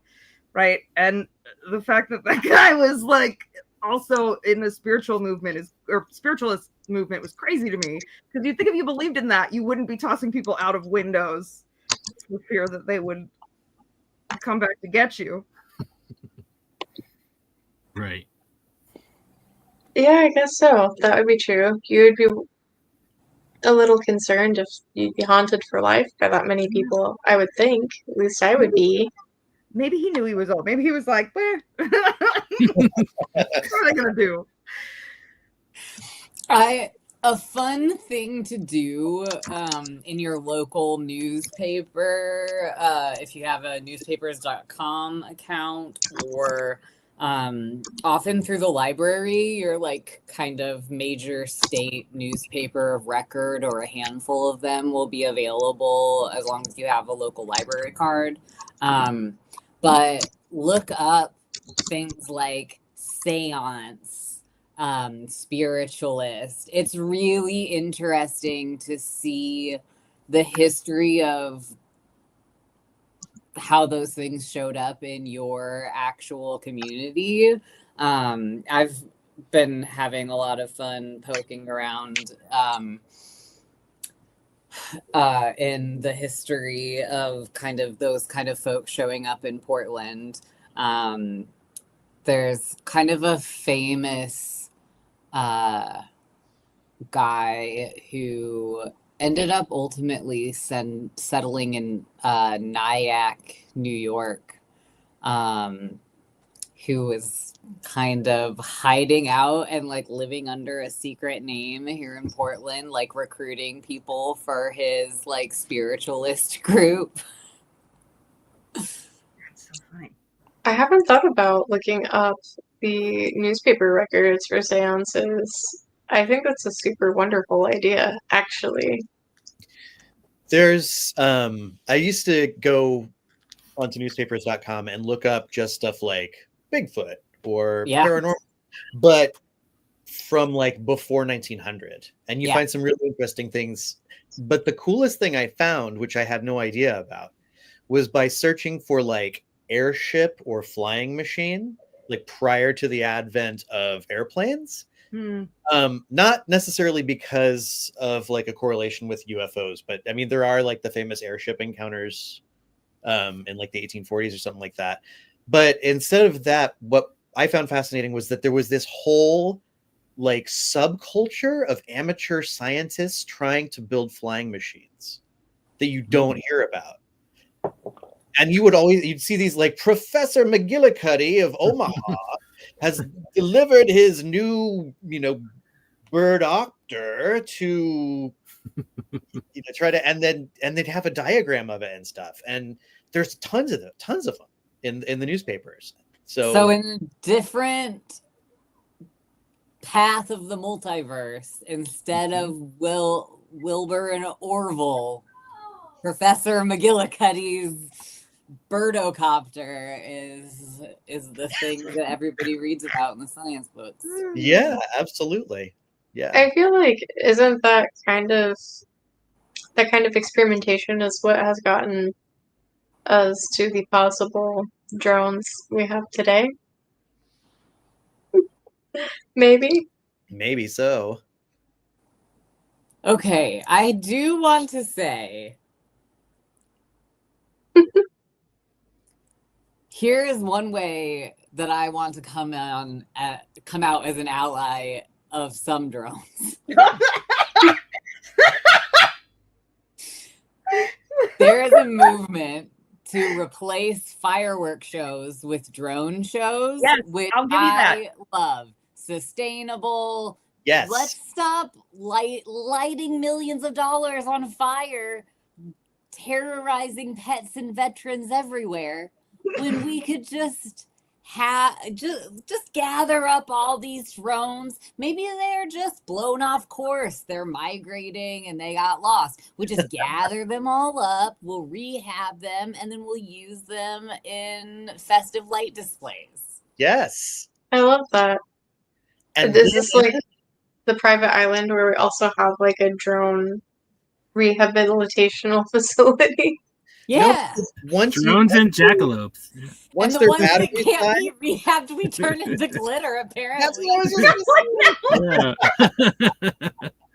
was It's like our humane drone euthanasia. And then what we could do is we could just film like the drone being put through a grinder and being turned into glitter, and just put that on TikTok, and it would be like the most viewed video of all time. Like these other, accounts where they just destroy traffic cones. Right. Or those like videos with this like slicing. I feel like maybe it needs to be like one of those where it like cuts it up into it could be good. You need like a molten sword or something to do that. I like this comment from Sarah. UFO drone sightings are maybe timelines crossing and trying to correct themselves. Oh, it's like stitching back or something, like getting us back, course correcting. Like a quantum comet. People are talking about the Google's quantum processor confirming parallel universes and relating that somehow to this drone activity as well. Like, even at the very basic aspects of it, if they are electromagnetic of any sort, that should impact space-time to some extent. So you could, in theory, blip in and out from one timeline to another, possibly. Please not the one with the hot dog finger. What hot dog fingers? No hot dog fingers. No. I said not the universe with the hot dog fingers. No. No, but that's what they were trying to do at Ong's Hat. Like, that was the whole thing with that game.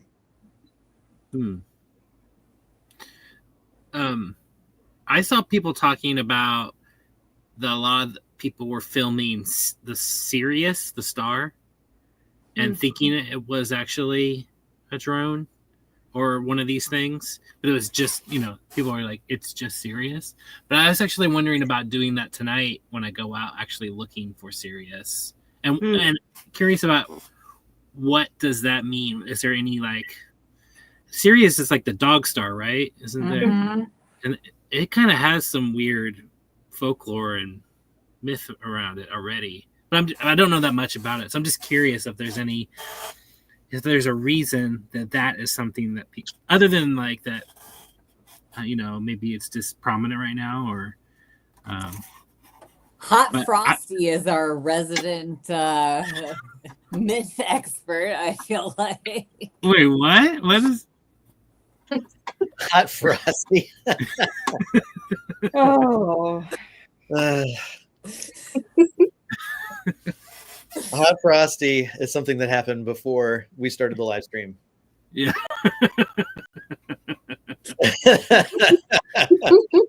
I'm just saying everyone needs to watch that. Everyone needs to watch Hot Frosty. Yeah. Maybe. I don't know. Is it like the one? Do you know about the Last Christmas movie? Like the movie based on the Wham song? Dash and Rosa just talked about it on Psychic Friends. Did they really? Yeah. I have no idea. Yeah, no, that's really, I guess I shouldn't spoil it. But it's something else. They highly recommended it. Yeah. Totally worth it. But that was let's see, how did I get there? Oh yeah, through the snowman. Frosty the Snowman. Yes.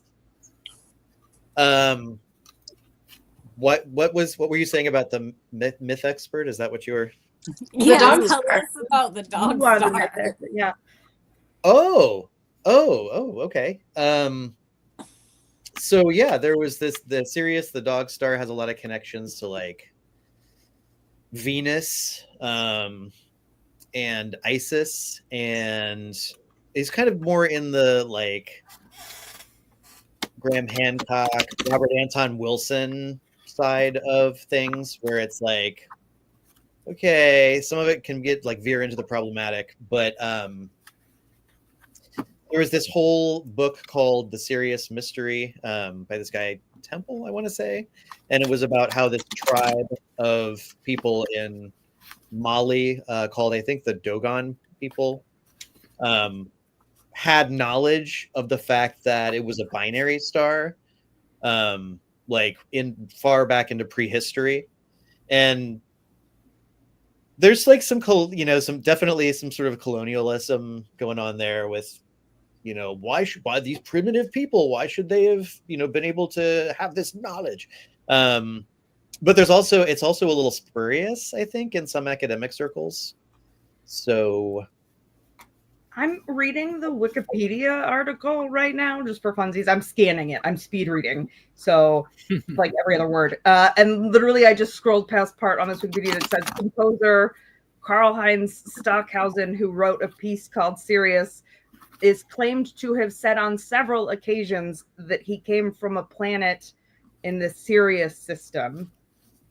To Stockhausen, Sirius stood for the place where music is the highest of vibrations and where music had been developed in the most perfect way.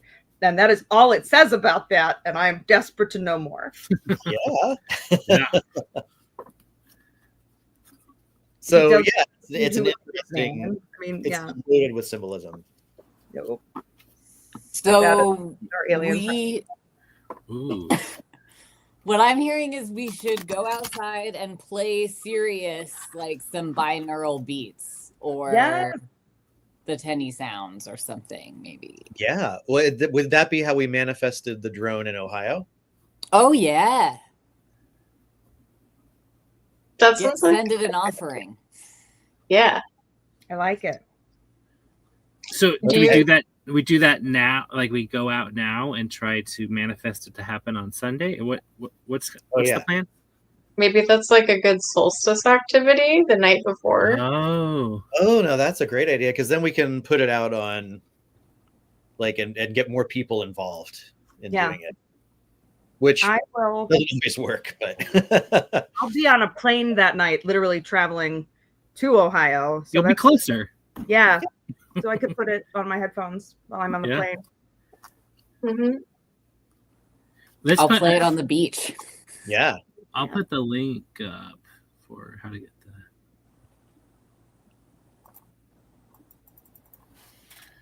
that. I think if you just...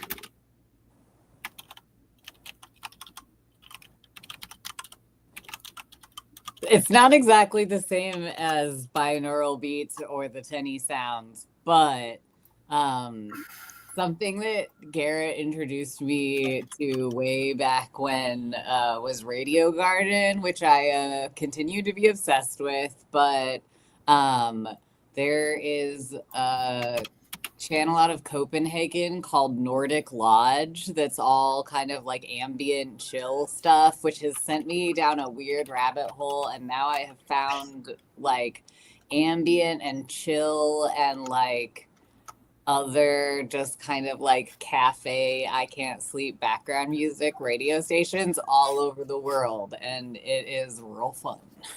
That sounds fun. That does sound fun. Mm-hmm. All right, so we're going to try and collectively manifest through music or binaural beats. Binaural? How do you say that? Binaural? Binaural. Yeah. Manifesting a drone in Ohio, but like the state or... At Cornhenge. At Cornhenge? At Cornhenge. Dublin, Ohio. Dublin, Ohio, Cornhenge. Within, like, that someone can see. Yeah. Yeah. These things are like, they're like genies sometimes. You have to word it specifically. But if they want to simultaneously show up in Dublin at real Stonehenge, also in Dublin, Ohio at Cornhenge. Like if we could get the trifecta, that would be cool. That would. Should we give it like a special signifier to know that it's the WUFO drone? Like make it hot pink or something? Ooh. I like that idea. I mean, should it be orange though? Oh, we can do orange. Orange. My mom is going to be so confused on Sunday when I'm like, we got to go to Cornhenge and look for a drone. Okay. I feel like it's just the perfect place. Yeah. About it. My mom went to the Mothman Festival with me, so now she's just in it.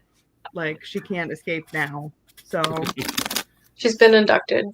Yeah. In addition to liminal scouts, I think we need like a liminal elders, or like a liminal wisdom council of all of that.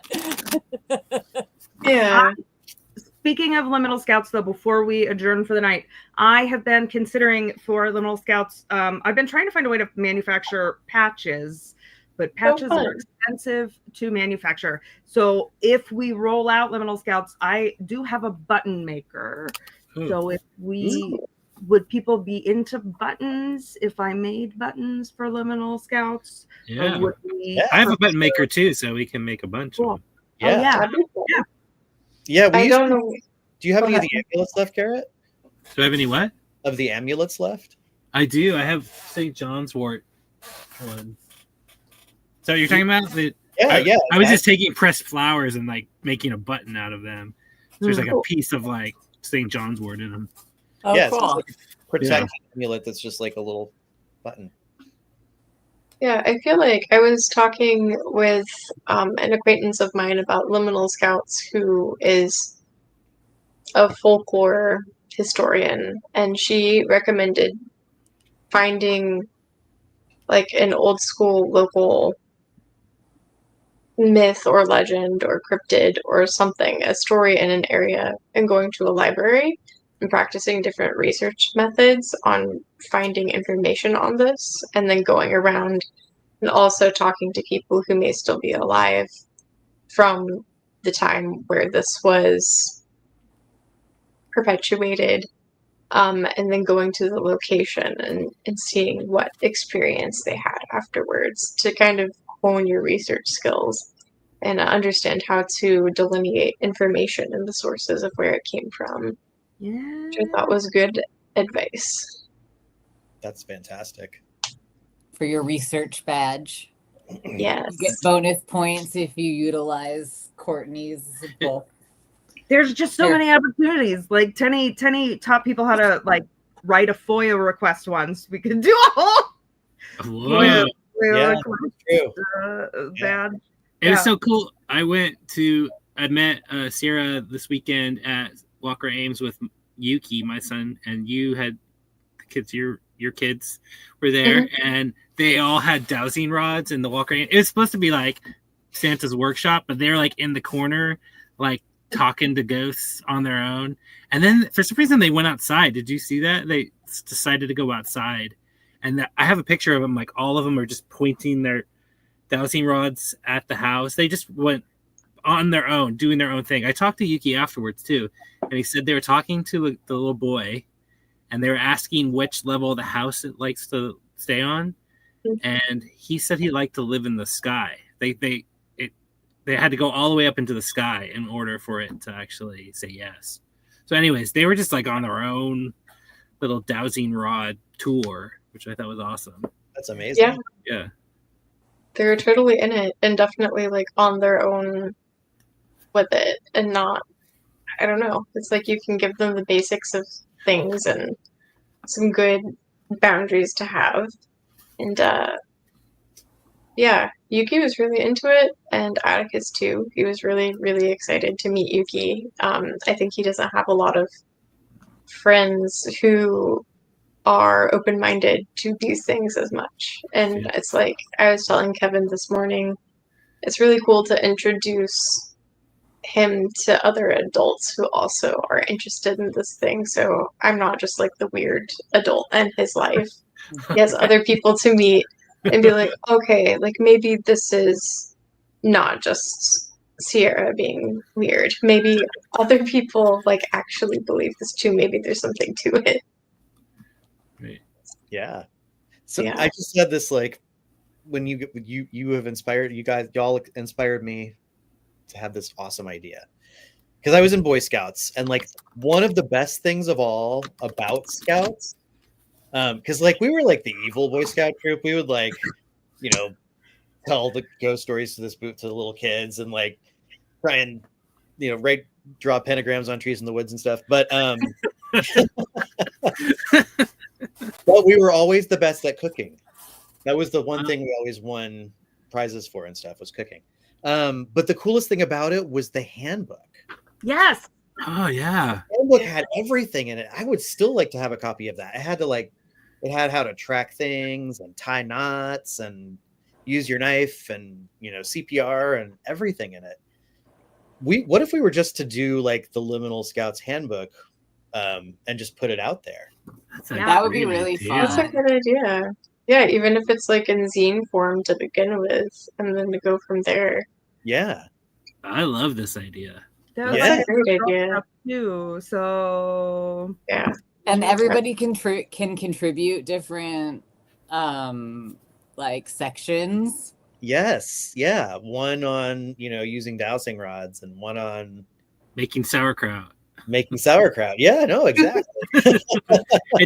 I think it doesn't have to be just what we think. I think there's like the whole smorgasbord of liminal things that we talk about.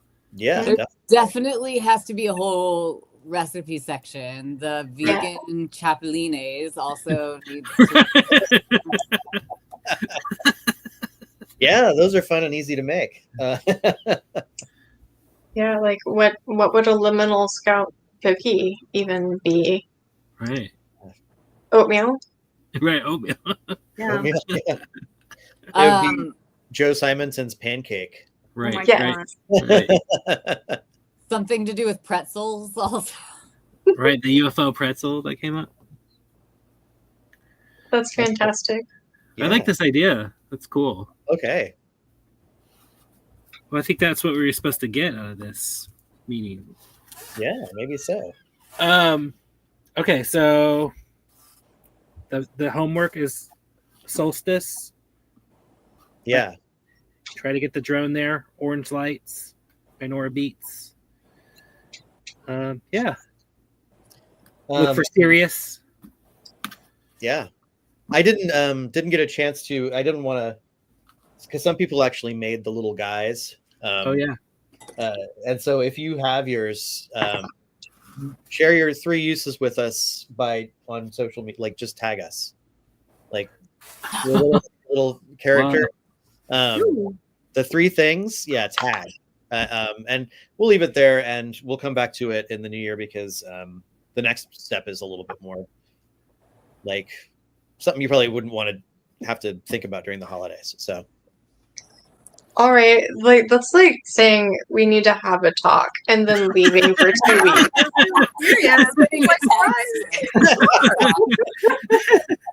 Can I have us do one thing before we adjourn? And this is vaguely improv related, but not really. Before you go outside tonight, I want you to just draw like a quick little symbol of some kind. I don't care what it is. It can be anything. Don't make it too complicated. But I want it to be, the feeling that you had when you were a child, when like someone came over and knocked on your door and was like, "Oh my God, do you want to come outside and play?"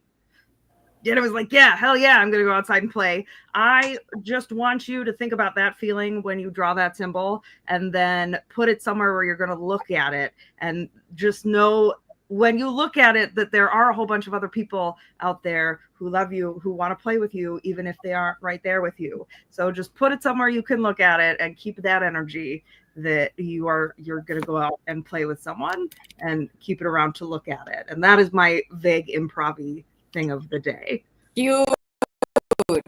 I think that's a perfect thing to send us into what can be a challenging season for some. Yeah.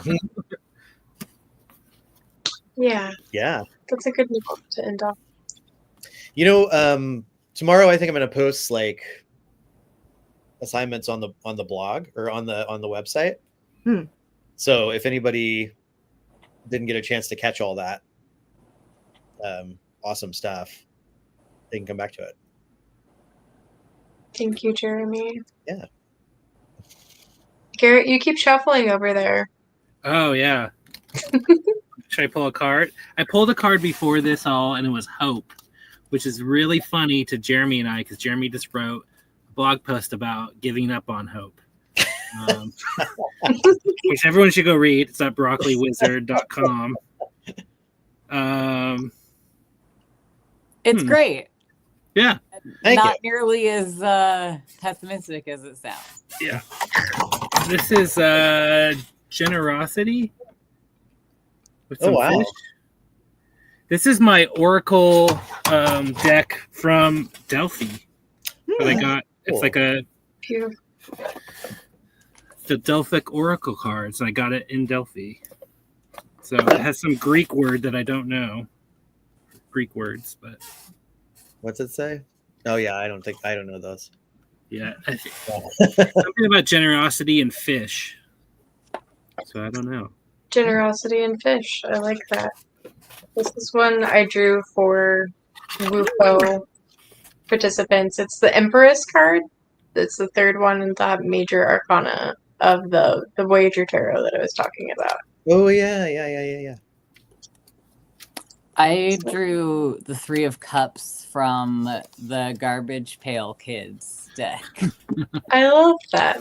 3 is a good theme. It's a magic number. Stability. Triangle shapes, like some UFOs. Oh yeah. What is the? Can you show it again, Kai, real quick? Sorry. Yeah. You already reshuffle it in. What's the little? Is it just like it's hard to see the picture? Is it just like a garbage pail kid with sword or with cups? Yeah. Hold on. Let me turn off my fancy orange background. Oh God, we're gonna see a real house. Oh my goodness.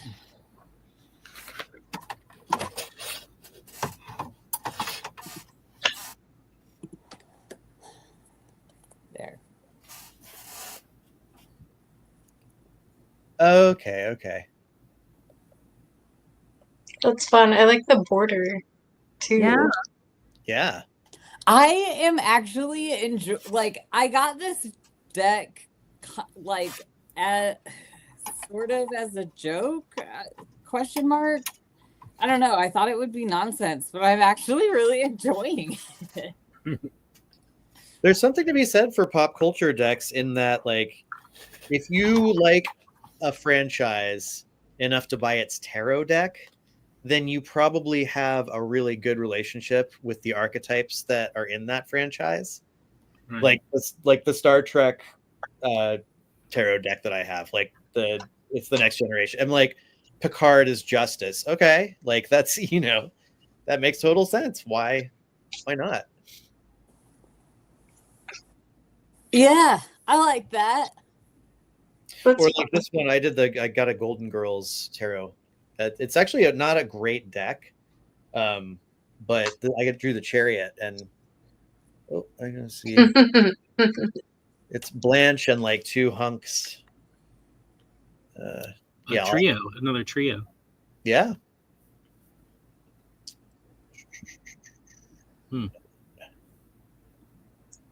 Golden Girls is lovely. That one. Emily, I feel like this description like exactly echoes what you kind of your prompt. So says this card represents collaboration, celebration, and in the case of Sharon, perhaps an unusual level of closeness. Now's the time to get together with friends to enjoy life. Be social and show the people closest to you how much you appreciate them. Life is better when your positivity and good fortune are shared with other people. Oh, cute. That is wonderful. All right. Well, y'all. I think I feel good. I feel good. Mm-hmm. I hope y'all have a good holiday season and stay warm and stay safe. Yes, please. Thanks for having me on. Of course. Yeah, that's great. Yeah, it was super fun. I'm gonna Hang get out with us anytime. Yeah, and we'll follow up for sure on the drone stuff and future adventures. Yeah, after the holidays. We should See y'all continue to next do things. year. Oh my gosh, yes. Someone has to do it.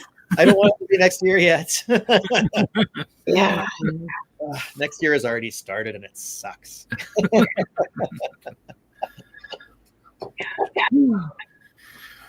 All right. On that happy note, Bye. Bye. Bye, guys. happy holidays.